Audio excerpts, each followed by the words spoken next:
Hello, আসসালামু আলাইকুম guys. আজকে আমি আপনাদের সাথে এমন একটা টপিক নিয়ে কথা বলবো যে টপিকটা আমাদের সবার জীবনে প্রায় ঘটে থাকে। সেই জিনিসটা আসলে হচ্ছে গিয়ে আপনারা অনেকেই অনেক কিছু প্ল্যানিং করেন যে আমি জীবনে এটা করব বা আমি একটা বিজনেস দাঁড় করাবো বা আমি পাখি বিক্রি করব, আমি মুরগি বিক্রি করব বা আমি একটা খামার দিব বা আমি মাছ বিক্রি করব। সো এরকম অনেকে অনেক প্ল্যানিং করে, বাট ওই প্ল্যানিংটা প্ল্যানিংই থেকে যায়, ওইটা কখনোই তারা ইমপ্লিমেন্ট করতে পারে না তার রিয়েল লাইফে।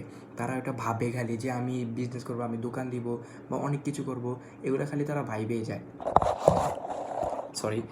এই জন্য আমার মতে যে আপনারা যদি প্ল্যানিং করেন, সাথে সাথেই ওইটা স্টেপ নেন এবং কি প্ল্যানিং করলেন, প্ল্যানিংয়ের মানে সাথে সাথেই, নট আগামী মাস, নট 2026, নট মানে 2025, আজকে থেকেই, আজকে টু ডেজ থেকে আপনারা মানে ওই প্ল্যানিংয়ের স্টেপ নেবেন বা ওই যে আপনার যে সফলতা বা যেটা প্ল্যানিং আছে ওই প্ল্যানিং থেকে কাজ করবেন। এটা আমার জীবনে খুব ভালো কাজ করছে।